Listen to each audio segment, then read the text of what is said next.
Hey guys, check it out. I bought a new electric bicycle. Yeah, that's right, an electric bicycle.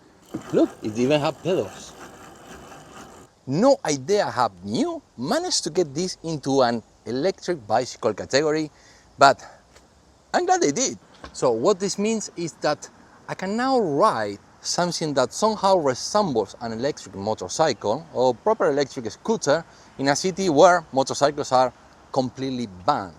If you are watching this from, let's say, America or Europe, where this bike is not yet available, probably coming soon, well, this will categorize as a e-moped. So you might not need a dry license whatsoever, and you can get into one of these really easy. I paid for it 12,000 RMB in Xiamen, China, where I live, and I believe that's somewhere around 1,900 bucks, something like that, I don't know. I'm guessing when this bike gets into the European market or the American market, it's gonna cost a little bit more, but in my opinion, it's still well worth it. First, let's talk about the design on the NXT.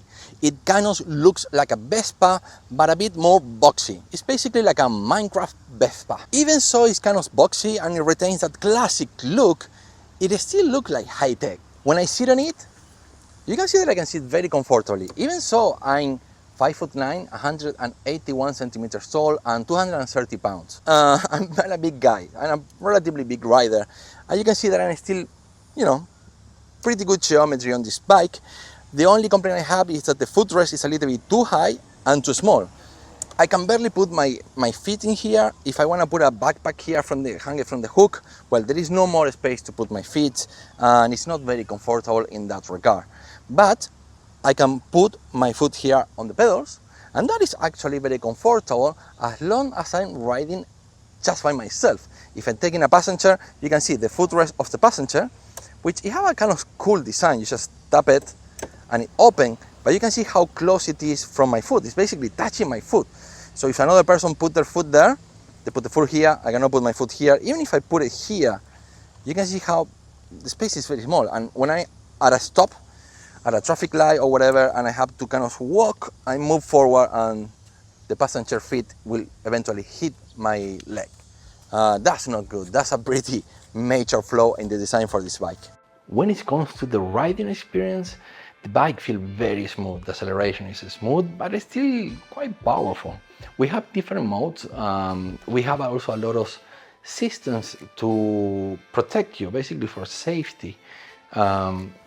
We have accident detection. In case if you fall down, it will automatically call an ambulance. You can disable that. I have it disabled because maybe sometimes, just a small fall, I don't want an ambulance to come to where I am for a very small fall. I'd rather do that calling by myself.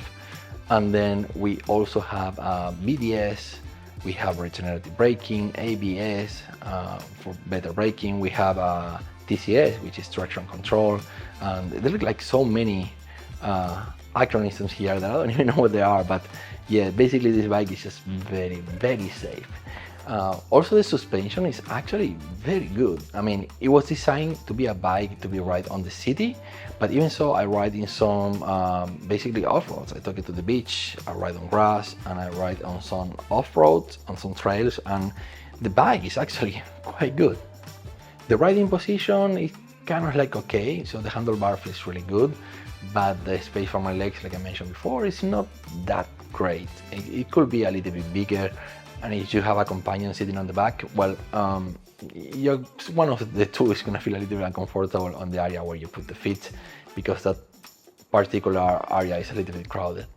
When it comes to power, this bike, all things considered, the price and the fact that it's supposed to be an electric bicycle, well, it's actually quite powerful. Going through all the modes, basically Eco is 25 kilometers per hour, then you have Dry mode, which is 45 kilometers per hour. You can get there relatively fast, especially on Dry mode and Sport mode, but in Sport mode, you don't have any top speed. It's open, it's as fast as you can go. In my case, that is somewhere around 70 kilometers per hour, and when I open the boost, it goes a little bit faster. And then you have Master mode, which is basically like a Sport mode, but you can customize the acceleration curve and disable some of the safety features, so the bike unleashes all the power. In my own experience, when riding, if you use the boost, it's not like you get more top end speed, it's more like you get more acceleration power. So you can actually really feel it. It's like a maybe 20-30% more power. So yeah, it's pretty cool, but it only lasts 10 seconds. I wish it would last longer.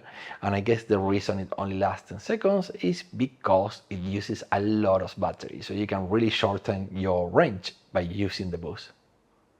I've decided to do this section of the video at night so I can properly show you all the lights. There are quite a lot of lights in this bike, and there is also a very gorgeous 7-inch display that is full color.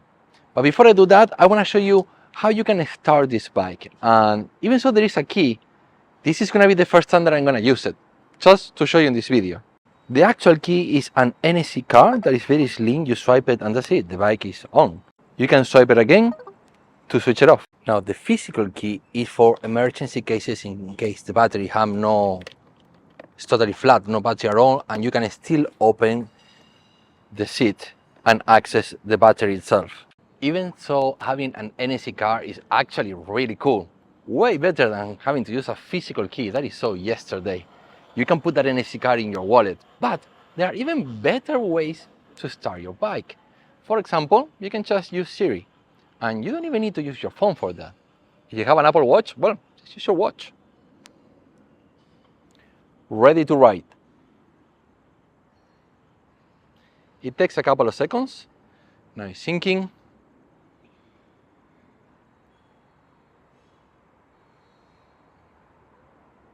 It's asked for confirmation, and there it is. I can open the bike just using my watch.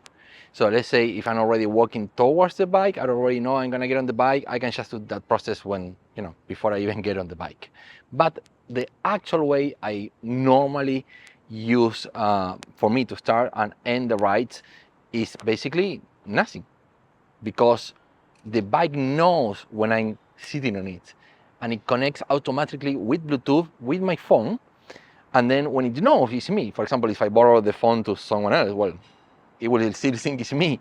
But once I'm on a distance of like 50 centimeters, I sit on it, I push the kickstand, and it automatically, the bike will start.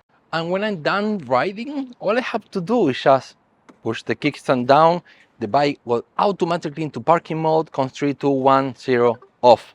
I walk away, and that Bluetooth connection disconnect, and it's safe for me to walk away.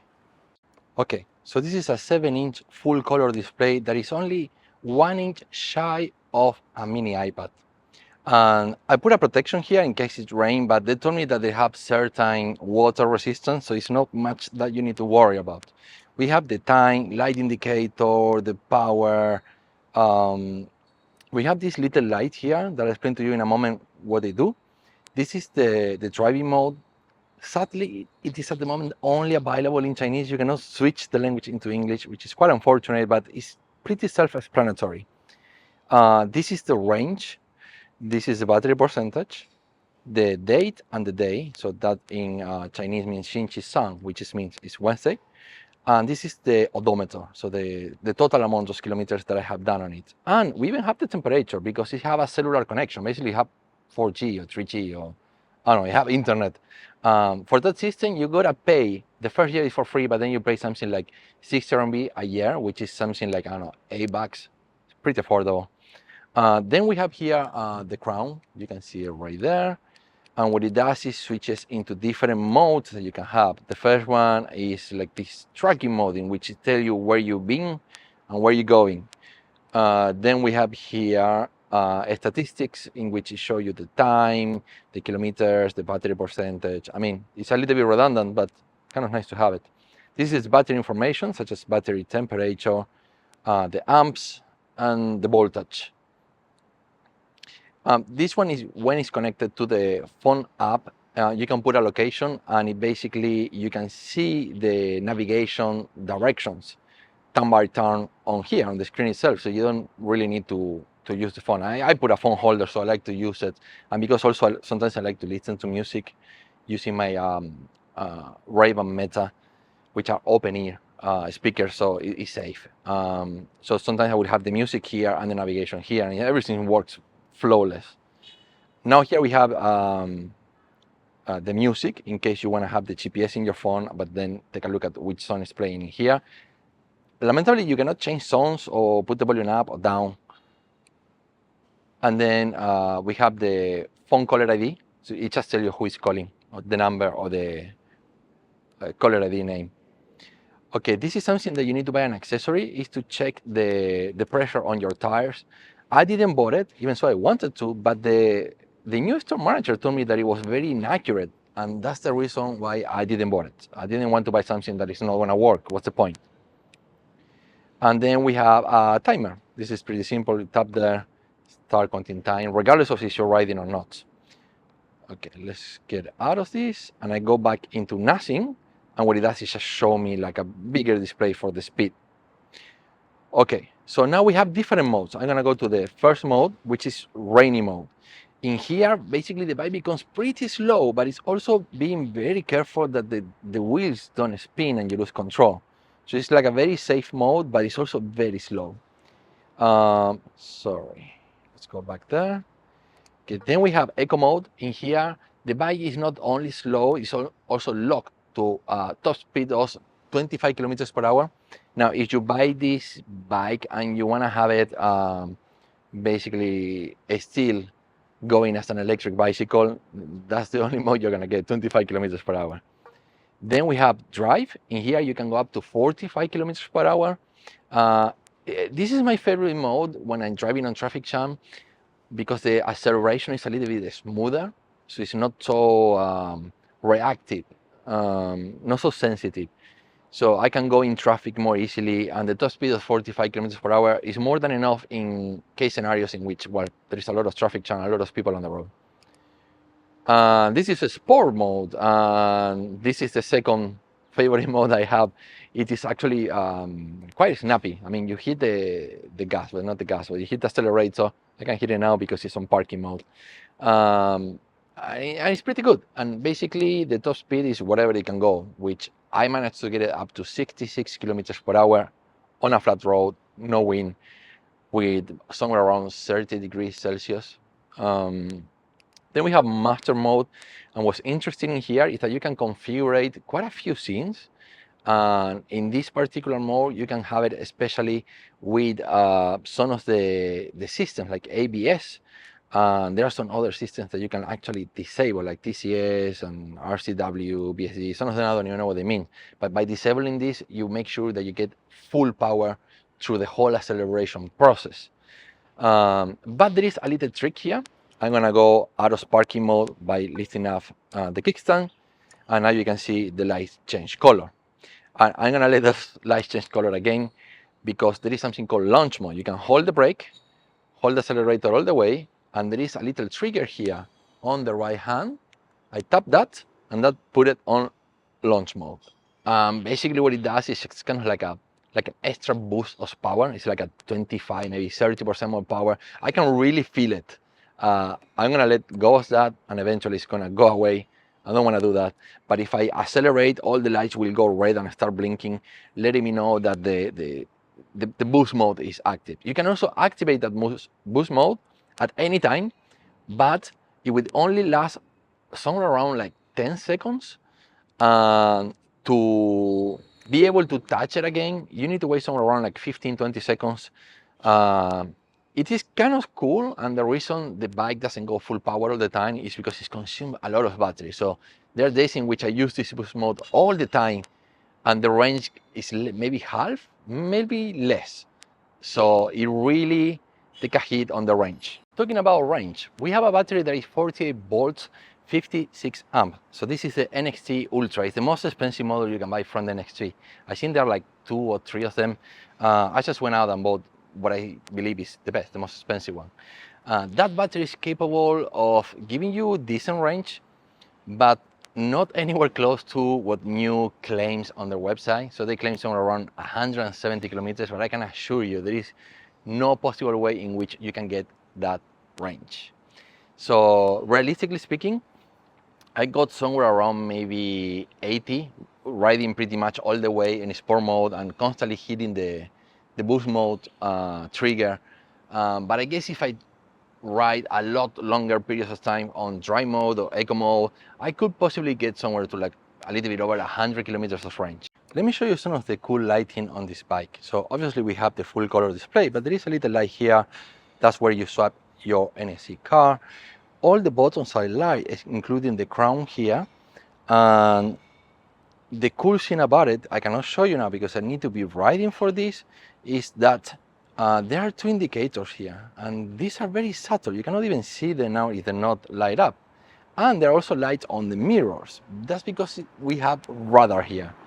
Like some of the modern cars, that if you have a car approaching you in your blind spot, well, it will light up here and here, and it will do the same if the car is approaching you from the right side. So there is a sensor on the back, and it's actually quite accurate. By the way, you can set the headlights to automatic, so you don't ever need to worry about turning them on or off. We also have a light here on the logo, so that's light up together with the headlights, and we have lights here on the side, on both sides. But my favorite light is right here on the back. That's not because it's the braking light and it's important. We also have turning lights that double down as indicators, but check this out. That is reflecting on the floor at all times, and it's very cool. Make life electric. Let me show you one more light that is not easy to find, but I double tap on the power button. That opens the seat, and check this out. One more light here, just for you to make it easy to find all the things that you might have here on the rear compartment. This bike has so many features that I'm already starting to sense that this video is gonna be very long. But there is one more thing I really want to show you, and that is the iPhone companion app for your new ride. So here's the app. First, the presentation is actually really nice, and because this bike not only has built-in GPS, it also has built-in cellular. Well, we can control the bike anywhere in the world. So we can stop the bike, set the alarm, push the button to find the bike. Let's say you park it somewhere, you don't know where you park it. You can always find it very easily with this button. We can open the trunk directly from your phone. Here we have notifications. Every time someone touches or I open the trunk, it basically will let me know. In here we have all the information that is very basic, such as the GPS, the cellular signal, the range remaining, battery remaining. And because I have more than one new bike, check this out. We can basically swipe and get into some of my other new bikes. Back to the NXT. We can use the GPS here, and the good thing about using this instead of using Apple Maps is that, for example, it will use some of the information of the bike to give you a more accurate speed and range. And as you can see, the app, it is in English, and there is a lot that you can control that you couldn't do on the bike itself from the display. You can actually do it right here. Here we have riding data, and every time I do a trip, it shows me where I go, what the speed, the traffic jam. For example, today I went pretty far. I did a total of 24.5 kilometers. It took me 60 minutes, 22 seconds. Basically, I went the wrong way, and I have to go all around. It was a lot of traffic jam. I used 31% of the battery in that trip. I was riding pretty fast. The average speed was 30 kilometers per hour. My top speed was 74 kilometers per hour. Okay, now we take a look at the battery. We have the safety radar. I have it enabled as default. We have the smart accessories. This is one that I haven't bought yet because people at the shop told me not to do it. But yeah, if in the future they become better, I might. This is called New Link, and here is where you can set up what you want to do with the Bluetooth.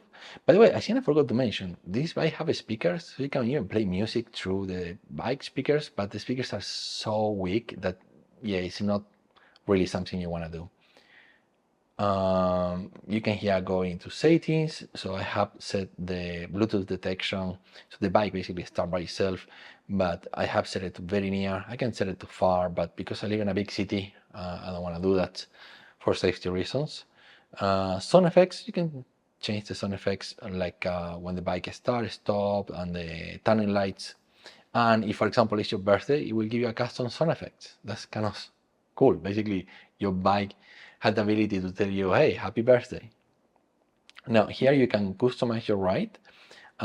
This is the master mode. You can have the different acceleration curve. So I have set it up to kind of like start not too harsh, but it picked up very quickly and then it goes full power, somewhere around 70%. So, and I disable quite a few scenes so I can get the maximum power on master. To be honest, I don't use this that much because it uses a lot of battery. Here we have regenerative braking, which I could never get used to this.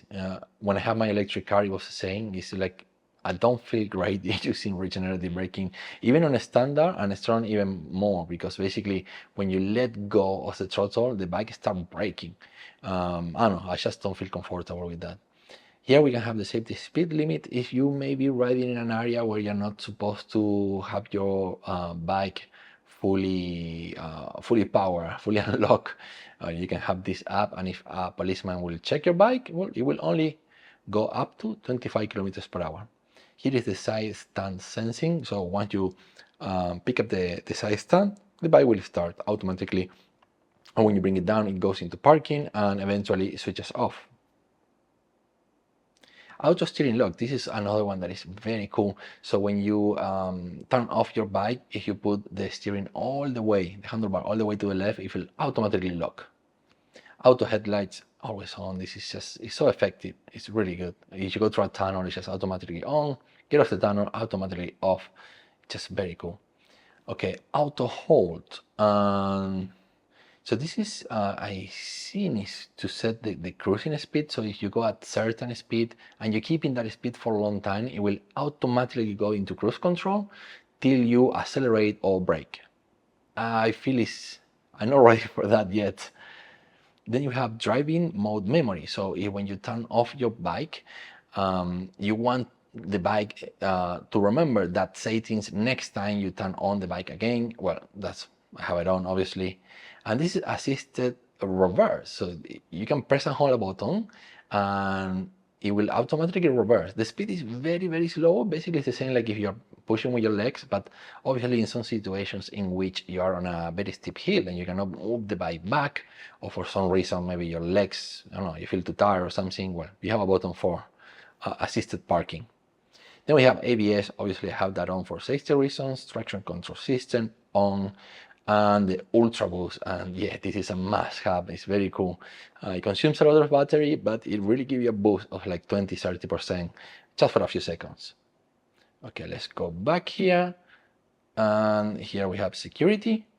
Here we can set, for example, the sensitivity of the alarm. I have it set to the lowest because the place where I live is just very safe. Nobody's gonna steal my bike, and I don't want to bother people with noise. Security alerts, I have them just on the app, but I have notifications off. I don't want to be bothered if someone eventually touch my bike or sit on it. It's okay. It's not gonna get stolen. Okay, we have anti-theft alerts and status reminder. All stuff that being that I live in a place that is so safe, it doesn't matter. Now, this is very cool. You can control your bike pretty much entirely just using Siri, from starting the bike to turn it off, turn on the alarm, find the vehicle. By the way, that reminds me, this also have Find Mine, and you can set it up in your iPhone device or any Apple device.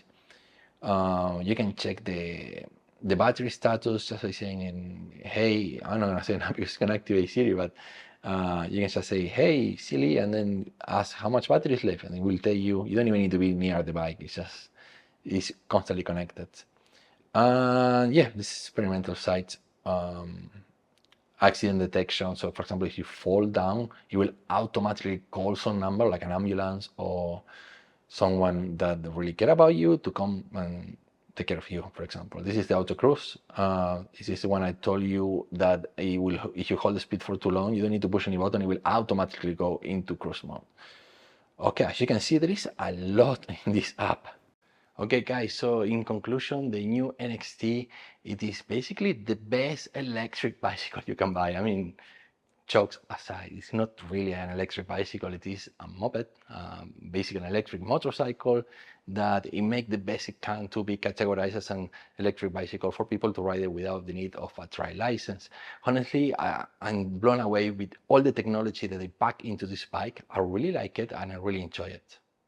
So if you have enjoyed this video as well, please make sure to give it a like, subscribe to the channel if you haven't yet, and I guess I'll see you in the next one.